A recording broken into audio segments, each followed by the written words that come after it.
he did not call it restructuring. He didn't blame the economy. He didn't blame global macroeconomic conditions. He said AI made 4,000 people, 40% of his company, unnecessary. And he said, "You're next."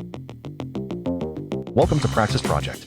If you're a CEO, senior leader, or board member navigating the fast-evolving world of business, you have found your hub of actionable insight and no-nonsense discussion.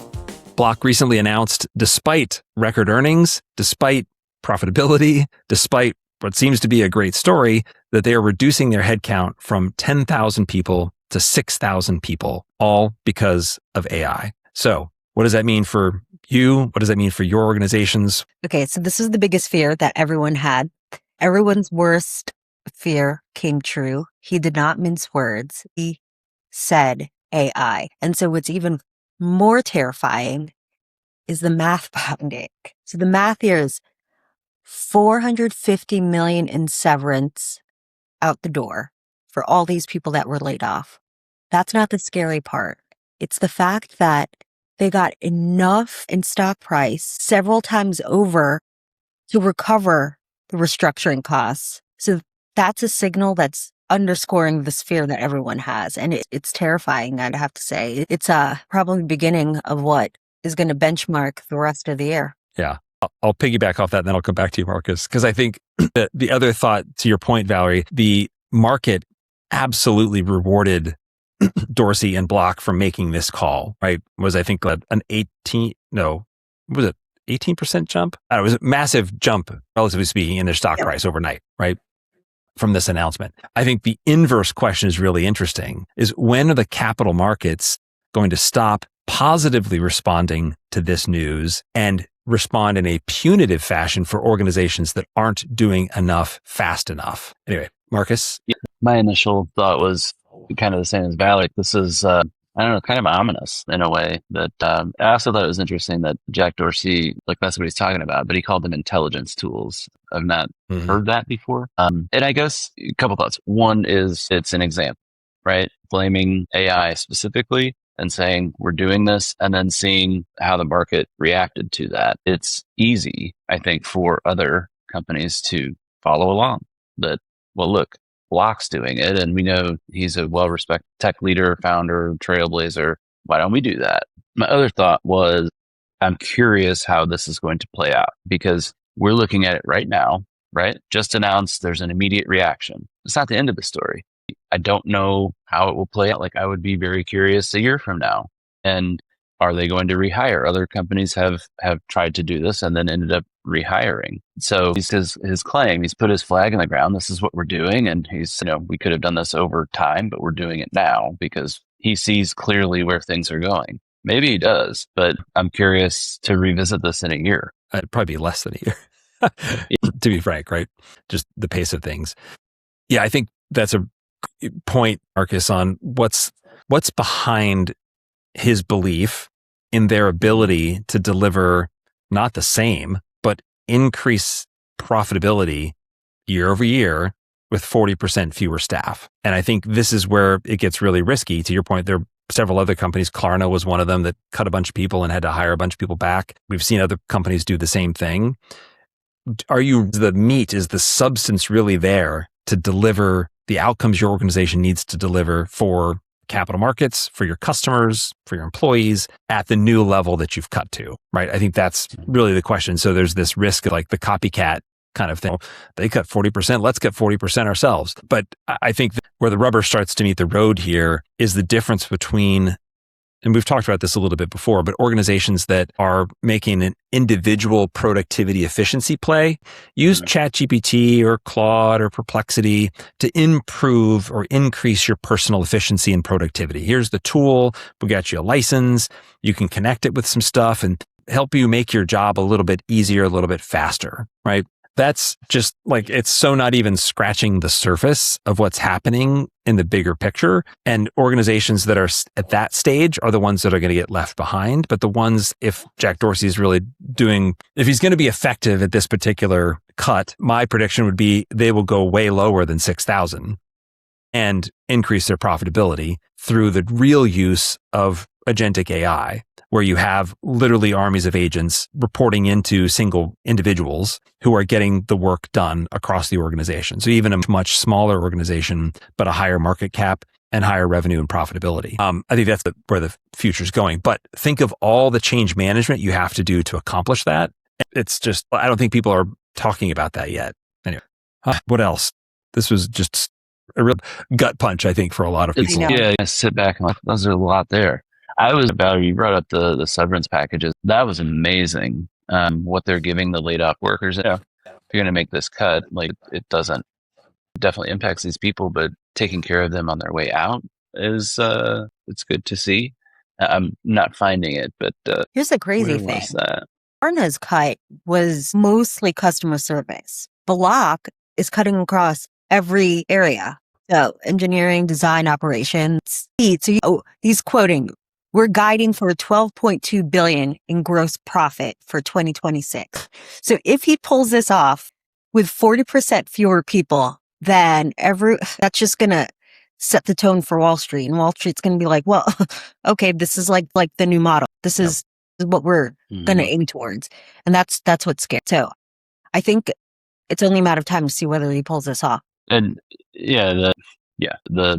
how's the that's so if there are other companies that want to move this way, I'm not saying they have to do this, right? But they're going to say, well, this is what Block got, and it still made sense for them. Why, The silly part when we were talking about trends, so it looks like they also, so Block percent in 3 years.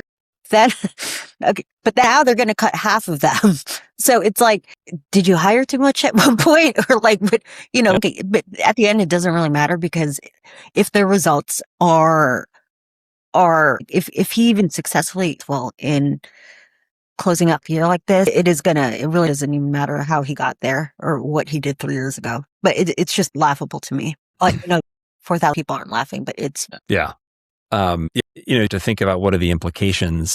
It's interesting. I wonder if part of their math in their head was gambling on the market rewarding this as part of baking in this severance package, which is essentially, to your point earlier, Valerie, it's like the stock price increase more than paid for their generous severance packages. So they're able to walk away sort of at a net gain from a result of this conversation, as opposed to any of like having to have a restructuring charge as an example, right? Or a down quarter or whatever. But that I think that's going to be a short-lived experience where we're going to get to the point where the capital markets will be like cutting 40%, then your stock price is going down and you'll no longer have the lift that they've gotten for doing this, which is interesting, which I think leads to like at least one of many probably key takeaways for folks is to start like knowing this is a reality. Like I guess I would challenge anyone to say that major reduction in organizational staffing in existing companies,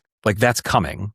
Like I see how that's not going to happen at the level of and the pace at which AI is disrupting the way things happen in the market and in organizations and in operations today.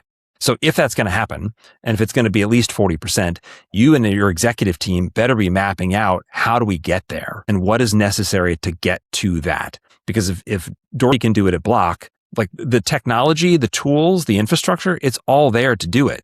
But what are you doing to get there? And it can't be just making your people more individually productive with a few licenses for some of the latest chat things out there. It has to be completely rethinking and revamping the way you run your business from the top all the way down and eliminate roles and automate them, and not just automate them, but building in a whole new process using modern technology and tools. And what's your pathway? What is your roadway to get to a 40 to 50% reduction in your CapEx and grow your profitability and your revenue? I think that's people should be thinking about that. And if they're not, their boards are going to ask them to do it probably tomorrow. Right. Other thoughts on the announcement or takeaways? Well, I would say always heed caution when doing these cuts, because the example is Klarna cut all these people, then ended up rehiring some. So I would, caution. I think that's my takeaway too, which is, smart guy. And he at least feels like he has figured out something that, ahead of most of the market, but see how it goes. for him. And this isn't the end of the story yet. Yeah. The one thing that was interesting that others have talked about, and I think we've even talked about this, is the redeployment. So if I can take a project that used to take me 2 years to do, and I can do it in a matter of months with a fraction of the people, well, instead of laying off a bunch of people, what if I just did 20 more projects, right? So, and does that do to the math around margins, performance, profitability, revenue? So it was interesting that wasn't sort of a feature of what we're looking about in terms of Block and Dorsey's announcement. But I think that's another piece for people to be mindful of, is this isn't about take what you do and just do it with a lot less people. I think you can also look at how do I redeploy those resources using new tools and infrastructure to do more. I'm not saying that's an easy thing to figure out, but I think it's a thought exercise that is definitely worth having for sure. No, for sure. And Marcus, I think we've talked about this before too, that, to do something like a restructuring or cut a bunch of people, smart advice to do cut once, cut hard. I think the reverse question is much too fast? Yes. Yeah. Yes. Time. But I think legal considerations here. So there's the WARN Act, the worker something rehabilitation notice. Yeah. Basically, if you're like, the law actually talks about it in terms of like a plant close, a division of a business being shut down, or a mass layoff, which there are thresholds defined in the law for that. You have to give notice to, I think it's like the local somebody like Chamber of Commerce or something like that to like let them, you're going to be a lot of people out of work. Heads up, this is coming. So, I mean, they've thought of that. And then, the severance package. Anytime you're off a number of people, having clear metrics for how you offer that, clear metrics that are not tied to protected classes or like, well, I'm going to get Barry more because I like him more. Like that's where you get into trouble. Having, understand what that looks like before you pull the trigger is a...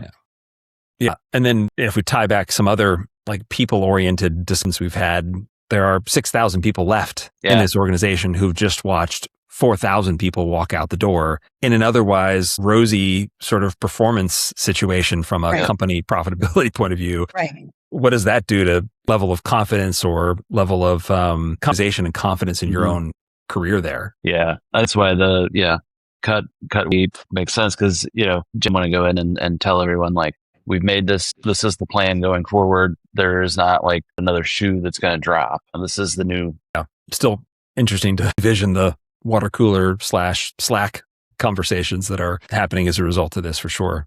Another thing I'm curious too is like where it says he's cut across the functions, but are these middle managers? Is there involved in this cut? We may not know for some time exactly what the details are. And then the other thing I think more and more, we've talked about the Jenga tower analogy and the increasing importance. So if you take a tower and you start removing blocks and it still stands at the same height, you've got the same height tower, call it profitability, performance, market cap, whatever, with almost half the blocks, you could still keep the same looking structure.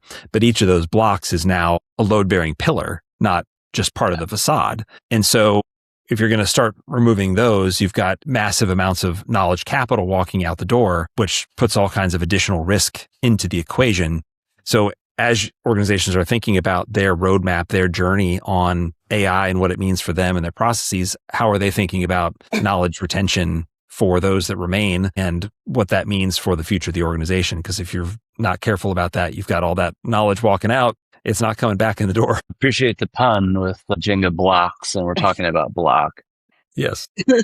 Well, and it also makes employees that remain more valuable, in my opinion. Yeah, great point. So be curious, are they retention bonuses? Are they increasing salary? Because now you are responsible for a larger share of the organization's productivity, profit, all of that stuff. That's I hadn't been thinking about the market dynamics on compensation for leaner organizations. Who is it? I think Y Combinator, somebody, had a thesis on like the first single, $1 billion market cap company.